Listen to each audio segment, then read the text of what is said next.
Assalamualaikum warahmatullahi wabarakatuh. Perkenalkan nama saya Fajar Maulana dengan NPM 2152011-023. Di sini saya akan menjelaskan resume materi dari 9 sampai 12. Yang pertama, tata hukum nasional dan hukum pengangkutan.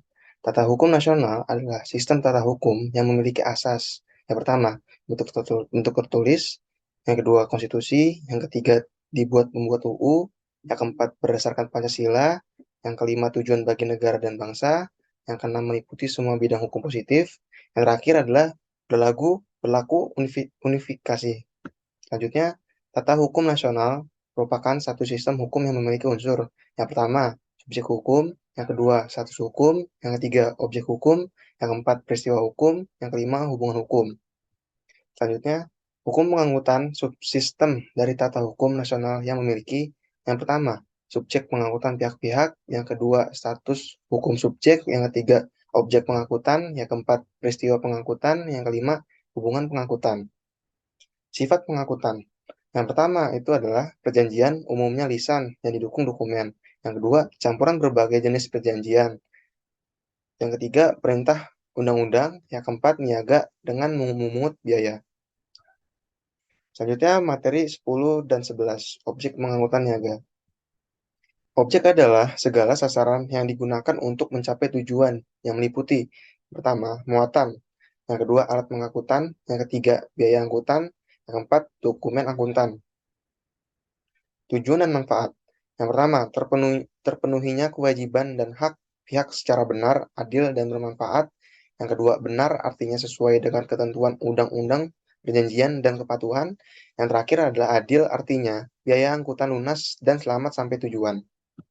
Selanjutnya, barang muatan artinya adalah barang yang sah dilindungi undang-undang, objek perdagangan, dan juga hewan.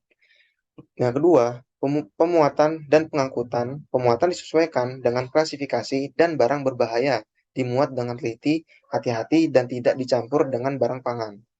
Selanjutnya, jenis alat pengangkut. Yang pertama, kereta api dijalankan di atas rel, dikemudikan oleh masinis stasiun. Yang kedua, kendaraan umum dijalankan di jalan raya, dikemudikan oleh supir terminal.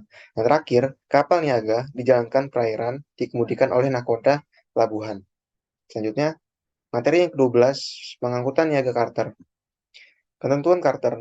Yang pertama, ada hanya pengangkutan laut charter di laut secara khusus dalam KUHD. Yang kedua, pengangkutan charter umumnya diadakan secara tertulis atau kontrak. Klasifikasi dan kriteria, yaitu ada 4. Yang pertama, pengangkutan niaga reguler. Yang kedua, disediakan bagi kepentingan umum. Yang ketiga, dilaksanakan menurut trayek yang ditetapkan pemerintah. Yang terakhir, atau keempat, biaya angkutan menurut tarif yang ditetapkan pemerintah. Selanjutnya, pengangkutan niaga charter. Yang pertama, disediakan bagi kepentingan pihak tertentu. Yang kedua, dilaksanakan menurut waktu atau menurut perjalanan. Yang ketiga, biaya pengangkutan ditetapkan berdasarkan kesepakatan. Selanjutnya, perbedaan sewa dan charter. Yang pertama, pada sewa hanya disediakan alat pengangkutan. Pada charter disediakan alat pengangkut dengan awaknya. Yang kedua, pada sewa hanya terdapat pada pengangkutan darat.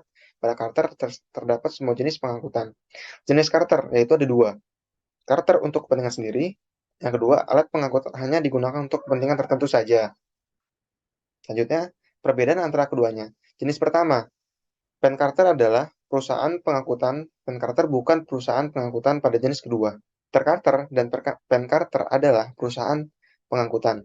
Sebagai pen charter, pada jenis pertama tidak dapat mengkarter lanjutan. Pada jenis kedua dapat mengkarter lanjutan. Pada jenis pertama, semua biaya alat mengangkut ditanggung pengangkutan. Pada jenis kedua, ditanggung pencarter kecuali jika dijanjikan sebaliknya.